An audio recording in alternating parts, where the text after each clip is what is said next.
Como é que vocês estão? Vamos iniciar hoje mais uma jornada, né? Agora nessa nova realidade de comunicação. E eu espero que vocês gostem, tá? Desse novo meio aí de interagir. Logo, logo nós vamos estar juntos dentro da nossa rotina, né? Que a gente já está habituado, tá bom? Mas agora a gente vai falar um pouquinho de história, né?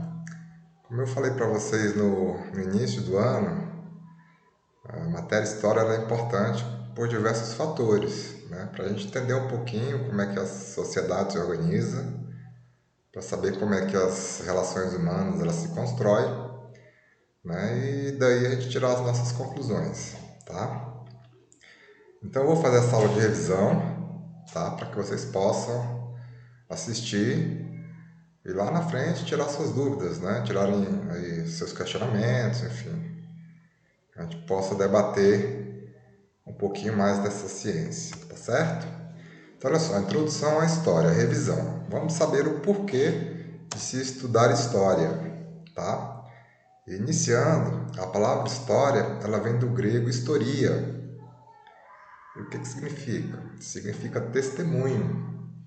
É uma ciência que trata, que aborda, que investiga as realizações antigas, né, e as mais recentes também, e o testemunho dessas realizações feitas pelo próprio homem, tá bom? Então é a palavra que vem do grego e significa testemunho. Mas testemunho do que, afinal? O que a história testemunha? Ela testemunha, né, as grandes realizações humanas, né, sejam elas econômicas, políticas, sociais, culturais, e ao longo dos séculos, né, ao longo aí da evolução, ao longo da experiência humana, a história ela vai se reconstruindo. Não é uma ciência que tem um conceito único.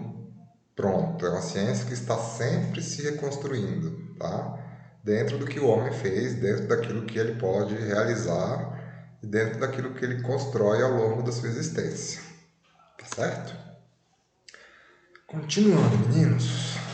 Então, mas por que temos que estudar história? E aí vocês observem, tem uma imagem, uma tirinha, né? Essa tirinha, ela conta uma relação humana, né? Conta uma experiência humana entre duas crianças e uma TV, né? O que eles estão assistindo? Vamos lá. Finalmente, o governo, com o apoio do Senado e do Congresso. Agora é só festa. Mas e o povo? Pergunta o colega. Que povo? É uma festa VIP, ou seja, uma festa para poucos. E aí a gente tem a pergunta, né? O que sabemos do passado? Será que o passado pode ser estudado, medido, contado, pensado? Vamos ver a resposta, vamos saber o porquê, tá? Olha só isso. Depois esse material vai ficar disponível na plataforma do Google, tá? Não se preocupem não. Como você sente o tempo? Como é que nós sentimos o tempo? Será que o tempo ele pode ser sentido? Será que ele pode ser medido? Né? Como é que a gente sente o tempo? Como é que você sente o tempo? Assim, né? O tempo de chuva, o tempo de sol, calor, frio, ou o tempo assim, medido, contado? Como é que a gente sente o tempo? A gente sente o tempo das duas formas. Tá? E a partir desse sentimento que o homem tem em relação ao tempo, que ele vai começar a desenvolver a ciência história. Então, para o estudo de história é essencial sabermos a relação do homem com o tempo, é essencial. Se a gente não entender essa relação que o homem tem com o tempo, nós mesmos, né? A gente tem tempo para acordar, tempo para dormir, tempo de estudar, tempo de brincar. E a sociedade, a humanidade, ela também se relaciona com o tempo, de diferentes formas, tá? Olha só, o homem se relaciona com o tempo cronologicamente. O que é cronologia? Cronologia é o tempo contado, medido. Dias, noites, horas, segundos. Como é que ele realiza isso? Realiza isso através de relógios, cronômetros, estações do ano, calendários, O homem ele mede o tempo de diversas formas, tá? E quando ele mede o tempo, ele está construindo história, ele está fazendo história, tá? Aqui nós temos dois objetos. Isso, olha só, duas figuras. Mas como medir o tempo? O homem, desde o seu surgimento, tentou medir e controlar o tempo. Esse objeto em cima aí, vocês saberiam me dizer qual é? É um relógio, tá? E o de baixo? O de baixo vocês saberiam me dizer qual é? Fica a pergunta, depois vocês me respondam, tá bom? Beleza, vamos lá, meninos. Então, olha só. Uma das formas mais usuais de medir a história é contando o tempo ano, né? E aí o historiador, não só o historiador, mas, enfim, a sociologia, a economia, quando eles querem definir uma data, um tempo, um período, eles usam os algarismos romanos, que são esses aí, ó. 1, 2, 3 e vai até 10.000. Eles são representados dessa forma aí, ó. X, V, tá? XC, XC, LX. Essa é a forma que os historiadores e, enfim, as ciências sociais, elas usam para contar o tempo, tá? Determinado tempo.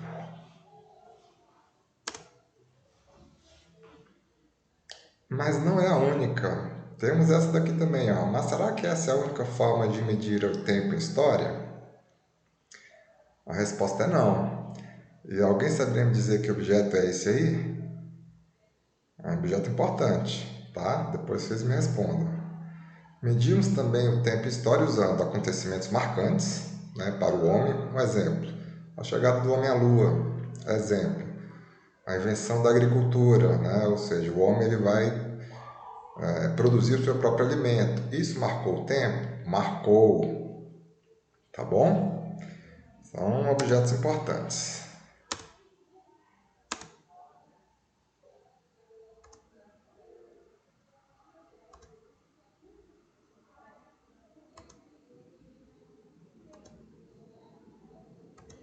Continuando, vamos lá então, olha só, divisão da história. Então, já sabemos que o tempo é essencial para a formação da ciência história. Se é essencial, como é que a gente divide essa ciência? Como é que a gente divide a história?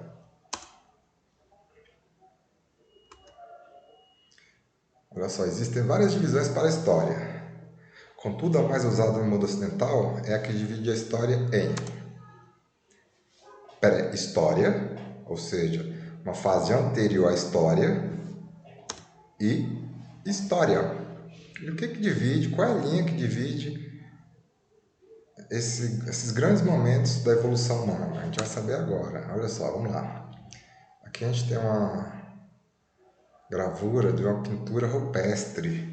Você já viu na televisão, né? As cavernas, né? Restos arqueológicos, enfim, gravuras pintadas nas cavernas pelo homem pré-histórico, né? A pré-história teve como característica mais importante a luta pela sobrevivência. Sobrevivência em relação a quê, professor? Em relação aos animais, sobrevivência em relação à fome e sobrevivência em relação a outros seres pré-históricos também, tá? E uma das características mais importantes desses primeiros homens eram que eles eram nômades. O que é o ser nômade? É um ser que está sempre mudando, né?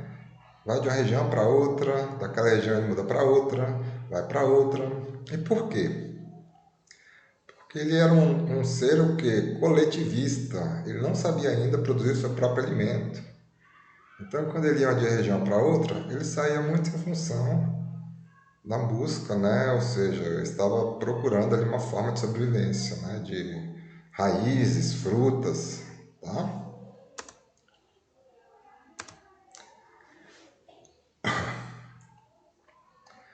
E aí depois nós temos a história, ou seja, vimos a pré-história, agora a gente vai ver a história. O que divide esse momento, a pré-história, da chamada história? É o surgimento da escrita. Quando o homem ele torna-se um ser sedentário, que vive naquela região, ele produz o seu alimento, ele vai ter tempo mais livre para fazer outras coisas, produzir um vaso, né? Construir uma casa e também escrever, né? Então, o surgimento da escrita ela marca aí o início da chamada história. Então, esse é o primeiro passo que a gente dá no sentido de saber o que é história, tá? Saber a importância do tempo e saber a primeira grande divisão da história, que é a pré-história e a história, separadas pela invenção da escrita. Tá bom, meninos? Aí embaixo tem, ó, para estudo, leitura, capítulo 1 do livro didático, realizar os exercícios da página 24 e 25. Vocês receberam o livro, né? Então leiam lá a página, capítulo 1, tentem resolver os exercícios, tá? Para que a gente possa ir discutindo isso aí mais para frente, tá bom? Outra aviso importante, algumas aulas elas serão postadas no YouTube. Não se preocupem, tá? Vai ter também a mesma aula na plataforma do Google Sala de Aula. Então eu gostaria muito que vocês acessassem, né? Eu vou colocar sempre uma atividade, um filme, uma pergunta, um jogo, tá? Para vocês se ambientarem, conhecerem a plataforma, saberem usar e para que, acima de tudo, vocês possam aprender, tá bom? Então, tem um canal, eu já enviei para alguns colegas, enfim, alguns alunos. Indiquem, né? Inscrevam-se, participem, para que a gente possa voltar a aprender um pouquinho de história, tá bom? Um abraço, fiquem bem, se cuidem e até a próxima.